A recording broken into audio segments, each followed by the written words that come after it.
High school can be tough. We're going through all kinds of development. We're going through emotional and physical changes in the years that we're there. As flowers, we're unfolding faster than we have words for, faster than we can comprehend. There are so many firsts in high school. This doesn't happen to all of us, but there are many different firsts in high school. Our first kiss, our first date, our first real job, our first time driving a car, our first time away from home just with friends, our first time encountering really tough decisions. Everyone else is doing it. I can just do it just a little. I can just maybe do this. It's the first time often that we meet kids that are not like us, that are not from our neighborhood, who do not share our values, our culture, our history. As teenagers, we find ourselves facing adult decisions, but we don't have the reservoir of adult experiences. And our bodies. We enter high school awkwardly with these gangly bodies that are just beginning to form. And by our senior year, we graduate as emerging adults. As freshmen, we're frightened little specks walking down the hallway, overwhelmed. But by the time you're seniors, we're strutting with confidence, thinking we own the place. But this year, for all of our students, isolated from their schoolmates, it might well have been the first time to feel intense loneliness and separation. So many great school experiences were denied our students this year. So many firsts never got to happen.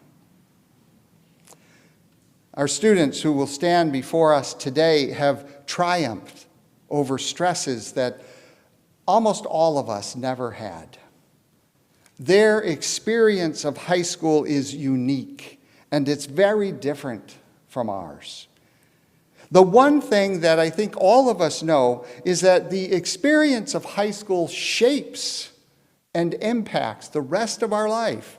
We always refer back to it. And the other thing we know is that we have no idea how this COVID exile is going to shape and impact the students of today, positively and negatively. What deep emotional and spiritual markers have been implanted into their psyches? How will this year of disappointment and deprivation shape how they view the sustainability and the reliability of life and its structures, of politics, of relationships? High school is a launching pad, and the class of 21 is off into an adventure that is very different than other generations. Something did happen this year that was unique. So I want to point out and lift up and congratulate our graduates. In the midst of an upside-down world, they continued to walk right side up. In the midst of chaos and calamity, personal disappointment, constant change, you have demonstrated an amazing ability to adapt to circumstances without reference points for many of us. You demonstrated the ability to turn on a dime, to survive, and even to thrive. You demonstrated courage and creativity. And I suspect that what you have learned about yourself, about your friends, about your family, about this whole system in which we live is going to shape and impact the choices you make for the rest of your life. And Kira, although you're not graduating this year, The same can be said about you. You had your whole entire freshman year of college obliterated and endured.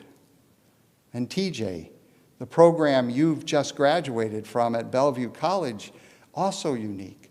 The stresses that you've handled, your ability to endure, speak well of the future that awaits you. And there will be a future.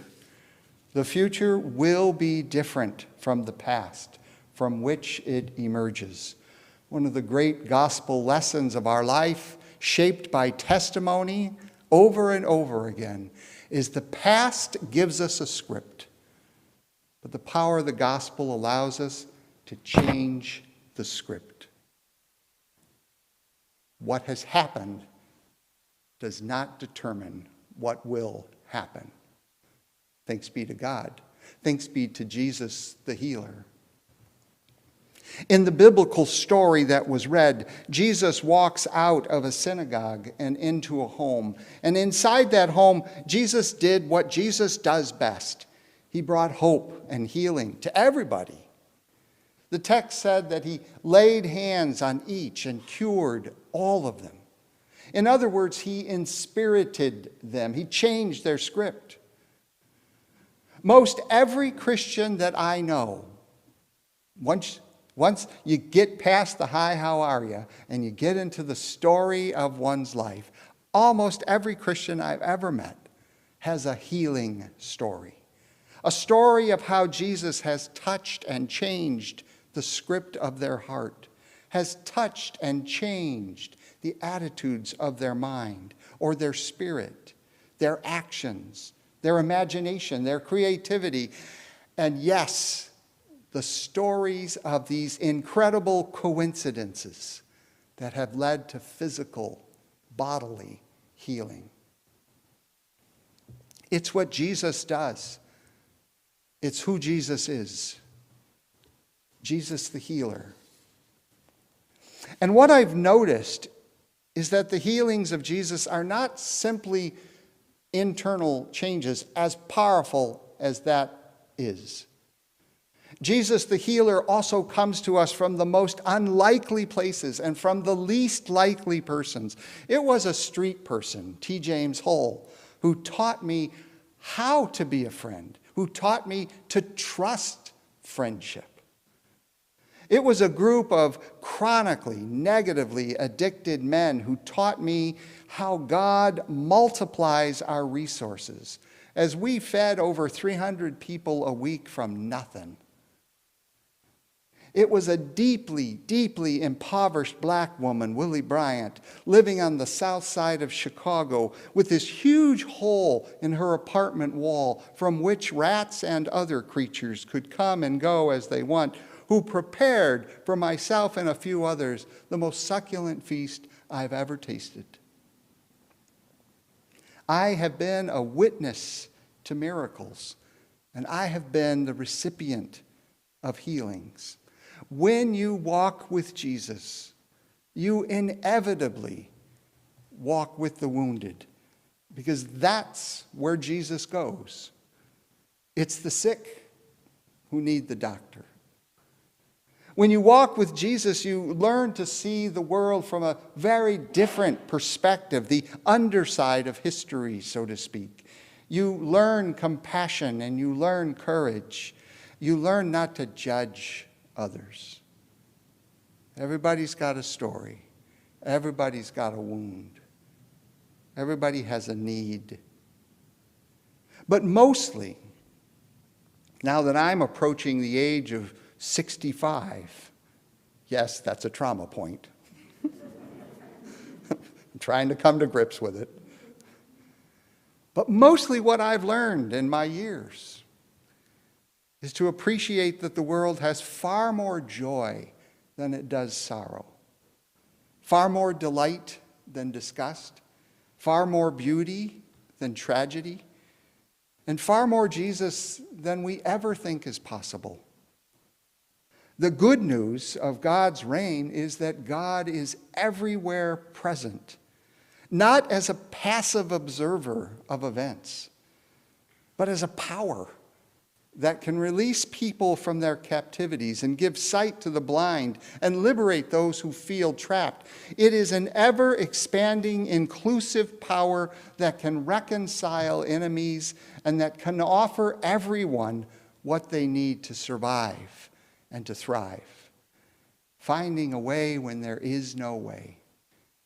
It is a power that can turn crucifixions into resurrections and death into life, and the wounded themselves into healers and hope bringers. What a miracle that is. And it happens all the time. It happens everywhere. The good news of God's reign is that God means to restore the whole world, all of us, to glory. The good news is that we're being invited to participate in that glory, not to watch it unfold, but to contribute to it. Now, TJ and Jared and Angeline, I hope that this congregation, which has known you from your birth, I hope has shown you the truth of some of these gospel mysteries, hidden from some. Some are totally blind to the resurrection right in our midst. I hope you have seen with your eyes. I hope you have heard with your ears. I hope you've experienced in your heart and through the choices you've made in life how impactful the good news is.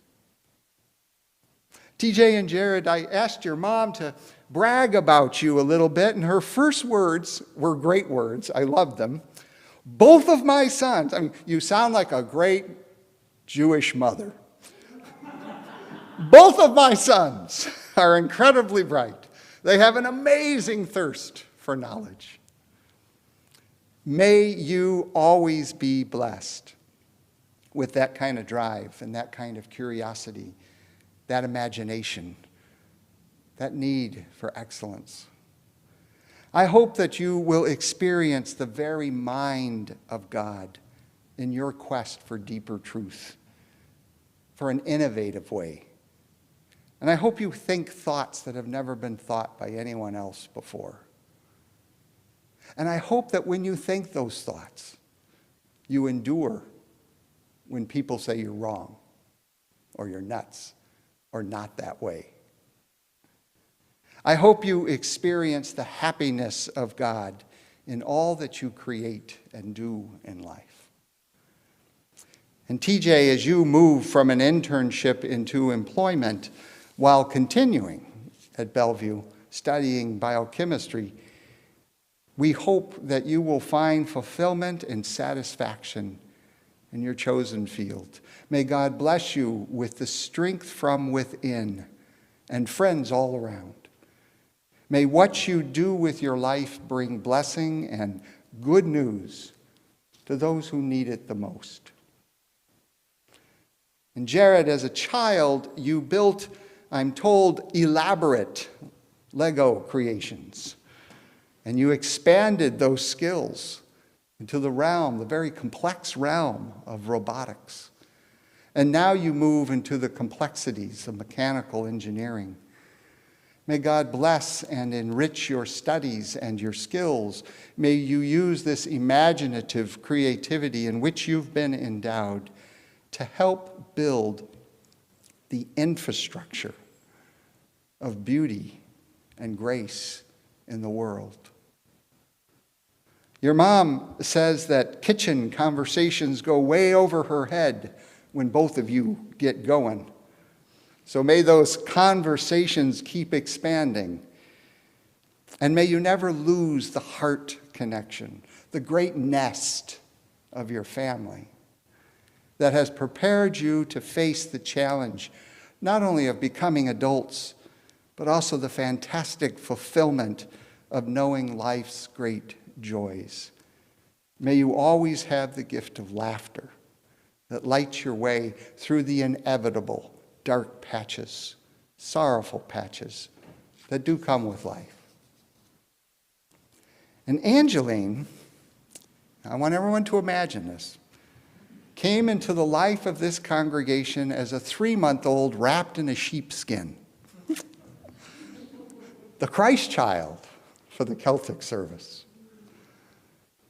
Angeline, may you always hold that profound truth of who you are, enfolded by God, loved and adored, given to be received, and given for blessing and hope. You were raised in this church, dancing in its aisles, bouncing on your dad's shoulders, smiling and happy, full of life and light. Since I've known you, none of that has changed except the shoulder part on Bruce. You joined the angel choir at 3 years of age in joyful noises afterwards. You ran to the communion table to help serve its mystery to others. You were active in 6 mission trips in the worship arts and youth council, and you tried for years to firm up the backbone and the heart of this congregation so that it might become a reconciling church. And we are. And you were part of that change. Your Christian faith has served you in your efforts to lift up human rights, in your courage to participate in marches for justice, and in the nimble brilliance of your mind. You're going to leave us for England and the deep study of forensic science. May the God who enfolds you continue what was begun in you. May the passion and the fire of your heart grow and flourish. And knowing who you are, Christ child, may you ever become more so. Blessing more and more until glory radiates from all you say and do. From the nest of your family, from the nest of this family, may you go forward in strength.